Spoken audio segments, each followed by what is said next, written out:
Bonjour à tous, j'espère que vous allez bien. On se retrouve pour le brief du vendredi 3 janvier 2025. On fera un point Bitcoin, Ethereum. Vous avez choisi dans les commentaires l'analyse de Morpho pour tout à l'heure pour la deuxième vidéo. Je remets du coup en jeu Pendle contre Fed. J'ai dégagé HND qui n'avait pas gagné depuis des semaines. Du coup, c'est à vous de voter entre Fed et Pendle. Le commentaire qui reviendra le plus gagnera l'analyse. Et également, n'hésitez pas à me proposer d'autres idées d'altcoins que je pourrais analyser. On refait un petit peu en copy trading rapidement. On a les résultats d'hier. On a fait 10 TP sur les stratégies LIM. Ici, des TP sur INJ, Orca, TRX, XRP, BGB, Sol, BGB encore. Et quelques TPSL sur les stratégies SPT juste ici. Vous avez les résultats. Et plus 0,15R sur la stratégie Games of Thrones. Pour ceux qui veulent rejoindre, je rappelle que c'est 100% gratuit. C'est le premier lien en commentaire épinglé, tous les liens utiles concernant mon contenu. Ça vous permettra également d'avoir accès à la formation gratuite plus les pépites altcoin. Alors il vous suffit simplement de vous inscrire sur BitGet via notre lien partenaire, BitGet qui est la meilleure plateforme de crypto actuellement. Ensuite de cliquer sur rejoindre copy trading, c'est un petit formulaire, vous mettez votre prénom, votre email, votre identifiant BitGet, donc prénom, email, identifiant BitGet, cliquez sur rejoindre et ensuite vous regardez ces 4 petites vidéos ici en cliquant sur la première, copy trading, réussir son inscription du premier coup. Vous suivez la deuxième, la troisième, la quatrième vidéo et en fait ça vous permettra de configurer notre plateforme de copy trading ici pour que les trades s'exécutent automatiquement sur votre compte. C'est 100% sécurisé, vous conservez 100% des gains et vos fonds restent à 100% sur la plateforme BitGet. Vos fonds ne viennent pas sur notre plateforme de copy trading. On a juste la possibilité d'exécuter des ordres, on ne peut pas retirer des fonds, on ne peut rien faire d'autre. Alors pour revenir sur Bitcoin, ici on a atteint l'objectif dont on avait parlé, qui était les 97 564 $ ici, qui était cette zone de buy stop en zone de rechargement de short. Et en fait, je rappelle que pour l'instant, la dynamique daily, malheureusement, est toujours baissière et que le dernier sommet descendant, c'est lui. Ok. Et que si jamais on est toujours baissier, l'objectif est de trouver un sommet descendant dans la zone de rechargement de short. Et le point d'intérêt, c'était donc ce sommet daily à 97 500 qu'on est venu chercher. Et le prix est en train de se faire rejeter. Alors, à noter niveau order flow, il y a encore des gens qui sont short. Alors, il y en a beaucoup moins qu'ici. Là, il y en avait énormément. Là, il y en a beaucoup moins. Il y a beaucoup de gens qui ont fermé leur short. Moi, ce que je vous invite à surveiller quand même, c'est ici déjà cette pattern de retournement, ce qu'on appelle une reversal candle juste ici.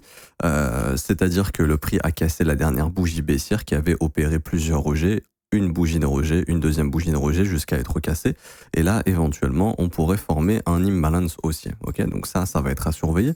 Si le marché confirme cet imbalance haussier, ce qui n'est pas encore le cas, par exemple aujourd'hui, et qu'il est respecté, à mon avis, ici on aurait pu marquer un bottom avant d'aller s'occuper plus haut des 100 000 $, voire même plus haut des 102 700 $.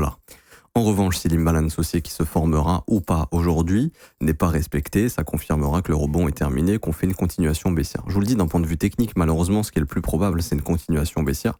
Maintenant, je sais pas, le marché, les gens sont bearish très vite. Au moindre dump, les gens shortent le Bitcoin, etc., ce qui le refait monter très rapidement. Donc c'est un peu mitigé entre l'order flow et l'analyse technique. Mais en tout cas, en théorie, dans une dynamique baissière, l'objectif est censé être atteint avec, pareil, ces imbalances baissières juste ici qui étaient ouvertes, qu'on est venu chercher, la prise des stops également ici. Donc là, il faudra observer s'il y a un retournement ou pas. En horaire, comment observer ce retournement ? La dynamique du prix, ou même en 15 minutes. Ça se verra peut-être mieux en 15 minutes, mais ça va être d'observer le dernier creux qui a cassé un sommet. Est-ce qu'il est respecté ou pas ? Par exemple, si le prix vient faire une accélération baissière sous ce lot, ici, on aura la formation d'un breaker qui pourrait être le signal que le prix change demain et qu'il redevient baissier. Donc surveillez bien ce niveau des 96 300. Ça veut pas dire on fait une mèche dessous, parce qu'il y a beaucoup de stops à venir chercher également ici. C'est pas une simple mèche qu'on veut voir. C'est vraiment, faut que le prix accélère sous ce niveau pour qu'on ait un retournement. Ok. Donc dans l'idée, ce serait mieux qu'on ait simplement une mèche pour qu'on puisse continuer ici, de continuer tranquillement et d'aller chercher plus haut. Ce qui me questionne sur est-ce qu'on a vraiment top ici sur Bitcoin, bon, d'une part, c'est que techniquement, il n'y a pas encore vraiment de signal de retournement. Comme je vous dis, c'est vraiment la cassure du dernier creux qui pourra confirmer ça.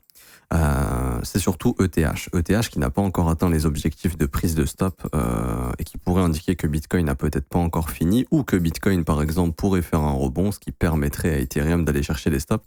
Mais ça, je vais revenir dessus après.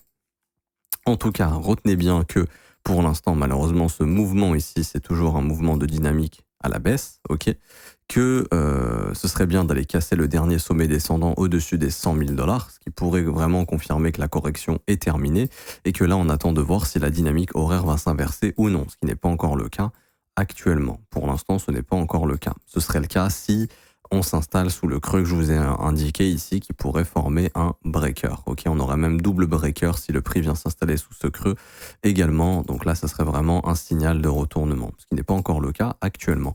Et on a fini pour Bitcoin et on revient sur ETH. C'est ETH qui est intéressant, puisque lui, Ethereum, n'est pas venu chercher les stops encore. Alors, sa zone de stop évidente, c'est les 3553. Alors, c'est pas parce qu'Ethereum n'a pas atteint ses stops que Bitcoin ne va pas se retourner. Bitcoin peut se retourner, c'est juste un peu bizarre qu'on soit pas venu récupérer ses stops. Voilà, maintenant, le marché peut ne pas le faire s'il le souhaite. Ça, ce serait pas nécessairement un problème, mais voilà, comme je dis, moi, je trouve ça un peu bizarre. Quoi qu'il en soit, on reste dans un range. Tant qu'on est dans ce range, il se passera rien d'un point de vue swing et d'un point de vue reprise de mouvement. Ça sert à rien, par exemple, si vous êtes investisseur, de regarder le prix tous les jours, mettez-vous des alertes comme moi. Ici, j'ai mis une alerte aux extrémités. Tant que le marché vient pas résoudre une de ces deux bornes, il se passera rien. Et c'est au moment où on vient chercher une de ces deux bornes que c'est intéressant. Ici, pour être attentif, si c'est une prise de stop avant une continuation baissière ou si c'est une vraie cassure. Pareil ici, si c'est juste une prise de stop avant un retournement ou si c'est une vraie cassure. C'est ici que ça va se jouer et c'est ici qu'on va pouvoir justement retrouver une direction. Parce que là, Ethereum, il est simplement dans une contraction au niveau de son prix et il se passe absolument rien. Également ici en horaire, on fait pas grand chose, on va chercher des sommets comme hier ici. Mais là, pareil, il n'y a pas grand-chose de plus à dire sur Ethereum. On est venu retravailler un petit peu les imbalances qu'on avait laissés derrière nous. On fait un rebond. Si le prix ici sur Ether fait un simple rebond et n'arrive pas à redéclencher quelque chose d'haussier après avoir comblé les imbalances qui sont venus chercher le sommet d'hier, donc toute cette zone ici, c'est la zone les deux zones d'imbalance qu'on est en train de travailler. Vous voyez comment c'est précis. Si le prix n'arrive pas à redéclencher un sommet ascendant, c'est-à-dire qu'il forme un sommet descendant et qu'il casse comme ça, là, ça pourrait indiquer un retournement avec au minimum le retravail de cette zone juste ici, que je vais indiquer en bleu. Hop. Ce qu'on appelle un breakaway gap. Tac. Juste ici, autour des 3375, 3366. Et si jamais cette zone ne tient pas, bon bah à ce moment-là, c'est direction le plus bas de l'indice, qui n'a toujours pas été pris sous les $3300. Et en gros, ça indiquerait qu'on revient faire un tour dans le bas du range, puisque jusqu'à preuve du contraire, c'est un range. Et si j'applique mon template de range, on est revenu dans le haut du range. Et si le prix se fait rejeter dans le haut du range, son objectif serait de revenir vers le milieu du range, qui permettrait de chasser le plus bas de lundi qui est ici à $3300 et peut-être d'aller faire un tour dans le bas du range en chassant les stops du previous weekly low sous les $3214 pour aller récupérer ce bas de range. Mais tant qu'on reste dans ce range, il se passera absolument rien. Et c'est ce qui me fait questionner sur, du coup, est-ce que Bitcoin a réellement, et d'ailleurs ici, Ethereum du coup qui revient dans son imbalance baissière, ce qui me fait questionner sur est-ce que vraiment on a vraiment top en fait sur Bitcoin parce que ETH n'a pas atteint son objectif. Bon, ça il faudra voir. Également sur Ethereum, on pourrait avoir la formation d'un imbalance haussier ici qu'il faudra surveiller. Ça pourrait permettre éventuellement à Ethereum, s'il est maintenu, d'aller chercher les stop loss à 3560 et ça indiquerait que Bitcoin n'a pas encore fini son move. Ok. Donc pour résumer, on a atteint une prise de stop importante, ce qu'on appelle un point d'intérêt, et souvent le marché va se retourner quand il a cherché un point d'intérêt. Il peut, ça ne veut pas dire il va, mais avant de se retourner, très souvent le prix va chercher un point d'intérêt qui était celui-ci, c'est-à-dire qu'en gros c'est le dernier sommet intermédiaire avant le sommet majeur qui est lui. Et si on est toujours baissier, on n'est pas censé aller défoncer ce sommet. C'est pour ça que l'objectif était de faire un retracement en zone de rechargement de short, juste ici, entre les 61,8 et les 78,6, donc entre 96 700 et 98 000. On avait noté dans cette zone de rechargement de short ce sommet daily qui était le point d'intérêt, qui a été atteint. Si on est toujours baissier, c'est ici qu'on est censé se retourner.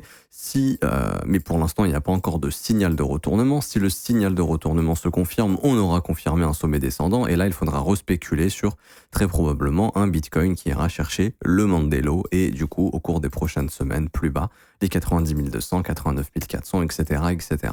Si le Bitcoin ne se retourne pas ici, son prochain point d'intérêt, c'est les 100 000 $. Ça sera le plus haut de la semaine passée. Et là aussi, il faudra être attentif à ce que ce ne soit pas une zone où le prix pourrait éventuellement se retourner. Ici, on peut regarder le Binance Tilt qui est toujours bullish pour le moment. S'il croise bearish, ça pourrait éventuellement être un signal si, en plus de ça, on a les breakers en unité 15 minutes que je vous ai montré. Maintenant, ce qui est important de comprendre, c'est que la journée du vendredi, elle est très piégeuse. Très souvent, le prix, il vient foutre un peu le bordel, pour être honnête. Et on a souvent un squeeze le vendredi. Ok, donc c'est pour ça qu'aujourd'hui, on pourrait faire un squeeze, se faire une continuation haussière, si possible. En tout cas, pour l'instant, voilà. Moi, je vois pas encore de signal de retournement. Ce que je vois, c'est que le momentum est faible. la force du mouvement est faible maintenant sur Bitcoin. Ça, c'est clair, mais je vois pas encore de reversal au niveau du prix à proprement parler. En tout cas, ce que je peux noter, c'est que le prix a formé un premier imbalance baissier juste ici, qu'on est revenu travailler, qui a été respecté. Donc là, il y a bel et bien, pour le moment, depuis que les stops ont été pris, une livraison de prix qui est baissière. Mais à voir jusque quand ça durera.